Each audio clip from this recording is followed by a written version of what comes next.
Assalamualaikum warahmatullahi wabarakatuh. Halo anak-anak, senang sekali rasanya masih diberi kesempatan untuk belajar bersama lagi.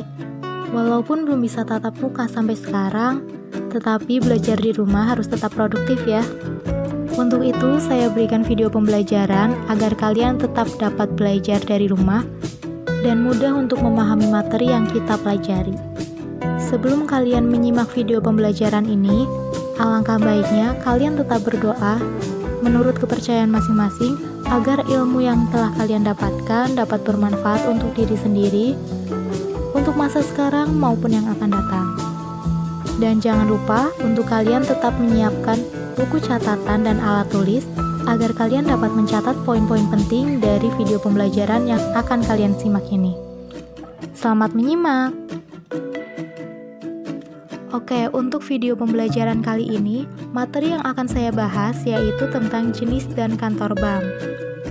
Berhubung materi sebelumnya sudah memahami tentang pengertian bank, tentunya kalian sudah memahami dan sudah tidak asing lagi apa itu bank.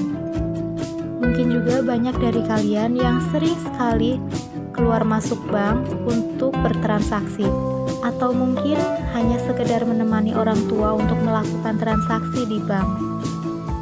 Dari situ, tentunya kalian juga melihat ada banyak sekali kegiatan yang dilaksanakan oleh orang-orang bank beserta nasabahnya.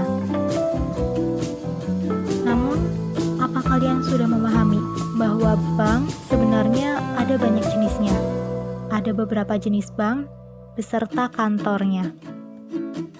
Terkait jenis-jenis dan kantor bank, hal ini sudah tertera dalam peraturan Undang-Undang Perbankan yang sebelumnya sudah berganti sebanyak 2 kali hingga saat ini. Dahulu yang pertama ada Undang-Undang Nomor 14 Tahun 1967 berganti menjadi Undang-Undang Nomor 7 Tahun 1992. Kemudian dari Undang-Undang Nomor 7 Tahun 1992 saat ini dipertegas lagi dengan Undang-Undang Nomor 10 Tahun 1998 yang masih berlaku hingga saat ini. Maka menurut Undang-Undang Perbankan Nomor 10 Tahun 1998, jenis bank dibedakan menjadi 4. Yang pertama adalah jenis bank berdasarkan fungsinya, yang kedua jenis bank berdasarkan kepemilikannya, yang ketiga jenis bank berdasarkan statusnya, dan yang keempat jenis bank berdasarkan cara menentukan harganya. Namun, hal itu semua tidak membedakan kegiatan utama bank sebagai penghimpun dan menyalurkan dana kepada masyarakat yang membutuhkan.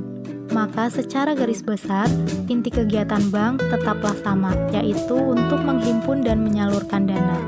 Dan berdasarkan fungsinya ini, jenis bank juga terdiri dari 2 macam, yaitu ada jenis bank umum atau bank komersil, dan yang kedua ada bank perkreditan rakyat atau BPR.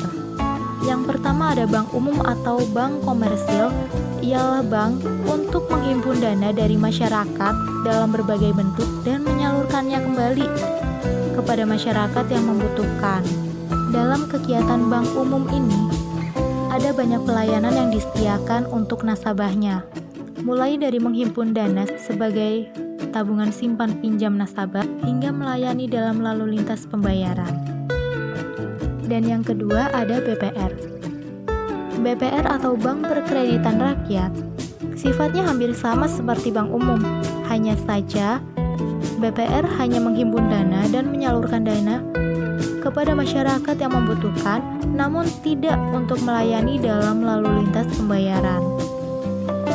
Kemudian setelah ada jenis bank berdasarkan fungsinya, sekarang ada jenis bank berdasarkan kepemilikannya. Ada 5 jenis bank berdasarkan kepemilikannya, yaitu yang pertama ada bank pemerintah. Bank pemerintah yaitu bank yang akta pendirian dan modalnya dimiliki oleh pemerintah seluruhnya. Maka seluruh keuntungannya dimiliki pula oleh pemerintah. Contoh dari bank pemerintah ini adalah yang pertama ada dari pusat, yaitu BNI 46, BRI, Bank Mandiri, serta BTN. Setelah itu ada juga bank yang dimiliki daerah tingkat 1, yaitu ada BPD Jateng, BPD Jabar, BPD Jatim, dan sebagainya. Kemudian ada bank swasta nasional. Bank swasta nasional ini adalah bank yang akta pendirian dan seluruh atau sebagian besar modal dimiliki oleh pihak swasta nasional. Contohnya seperti Bank Danamon, Muamalat, BCA, dan Bank Bumi Putra. Selanjutnya, ada bank koperasi. Bank ini dimiliki oleh perusahaan berbadan hukum koperasi, seperti layaknya Bukopin. Selanjutnya ada bank asing. Bank asing adalah bank yang dimiliki pihak swasta atau pemerintah asing, seperti bank dari cabang American Express National Bank, Bank of Tokyo, Mitsubishi Bank, dan sebagainya. Dan ada juga bank campuran. Bank campuran ini dimiliki oleh pihak swasta nasional dan swasta asing. Biasanya kepemilikan saham cenderung lebih besar oleh pihak Indonesia atau dalam negeri. Contoh dari bank campuran ini adalah Bank Sakura Swadharma, Mitsubishi Buana Bank, Sanwa Indonesia Bank, dan masih ada lagi yang lain. Kemudian ada jenis bank yang ketiga, yaitu jenis bank berdasarkan statusnya. Jadi, jenis bank berdasarkan statusnya terdiri atas dua jenis. Yang pertama ada bank devisa, dan yang kedua ada bank non-devisa. Bank devisa ini adalah bank untuk melaksanakan transaksi ke luar negeri ataupun berhubungan dengan mata uang asing secara keseluruhan. Contohnya seperti transfer ke luar negeri, inkaso ke luar negeri, traveler check, pembukuan, atau letter of credit, dan lain sebagainya. Kemudian ada bank non-devisa. Bank non-devisa ini tidak atau belum memiliki izin untuk melaksanakan transaksi antar negara. Jadi kegiatannya belum sebebas atau seleluasa bank devisa. Dan jenis bank yang keempat ada jenis bank berdasarkan cara menentukan harga. Yang pertama ada bank konvensional. Jadi untuk bank konvensional ini ada dua metode dalam penentuan harganya.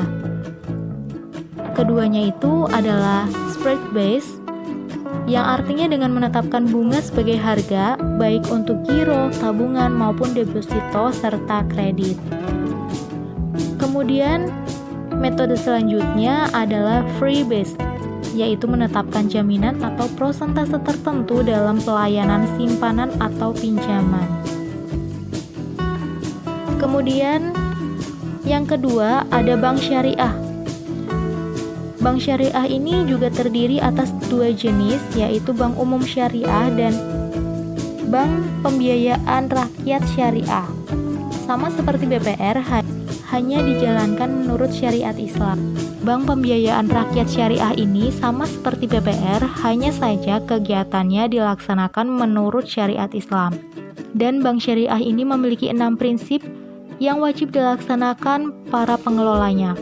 Prinsip-prinsip tersebut adalah yang pertama ada pelarangan riba di berbagai macam kegiatan.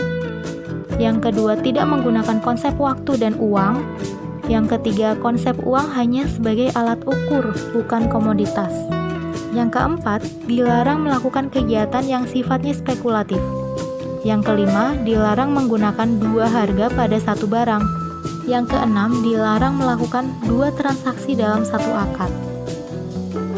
Maka bank syariah ini menerapkan sistem bagi hasil, bukan suku bunga.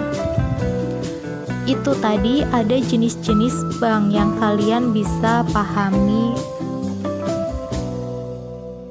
Itu tadi ada 4 jenis-jenis bank yang kalian dapat pahami. Dan kalian juga bisa mencari informasi lebih, tidak hanya dari video pembelajaran ini. Kemudian selanjutnya, saya juga akan membahas tentang jenis-jenis kantor bank. Kantor bank juga memiliki 4 jenis. Yang pertama ada kantor pusat. Jadi kantor pusat ini di dalamnya terdapat berbagai macam kegiatan, mulai dari perencanaan hingga pengawasan. Dan setiap bank hanya memiliki satu kantor pusat. Jadi sifatnya inti dari kantor pusat ini adalah kantor terbesar dari bank tersebut. Kemudian yang kedua ada kantor cabang penuh. Kantor ini menjalankan kegiatan operasional dan jasa perbankan secara lengkap. Dengan artian lain, semua kegiatan perbankan ada di kantor cabang penuh. Kemudian yang ketiga ada kantor cabang pembantu. Kantor cabang pembantu hanya melayani sebagian kegiatan dari kantor cabang penuh.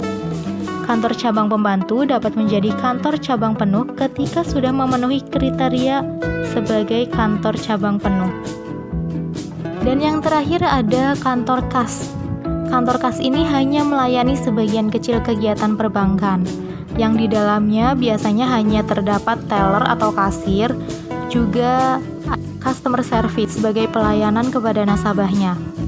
Dan kantor kas ini berada di bawah kantor cabang penuh atau kantor cabang pembantu. Dan tidak jarang kantor kas ini melayani nasabahnya dengan cara berkeliling dengan mobil. Dan hal tersebut dinamakan sebagai kas keliling. Mungkin kalian juga pernah melihatnya atau bahkan menggunakan jasanya kantor kas keliling. Kantor kas ini biasanya tersebar di berbagai macam daerah. Mungkin banyak pula dari kalian yang rumahnya berdekatan bahkan berdampingan dengan kantor kas. Oke, itu saja yang saya bahas untuk video pembelajaran kali ini. Semoga apa yang saya sampaikan dapat kalian terima dan dapat kalian pahami. Semoga ada poin-poin penting dan jangan lupa untuk tetap mempelajari poin-poin penting yang sudah kalian catat di dalam buku catatan kalian. Kalian juga bisa mencari informasi lain atau sumber pembelajaran lain, tidak hanya dari sini. Dan cukup sekian. Selamat belajar. Wassalamualaikum warahmatullahi wabarakatuh.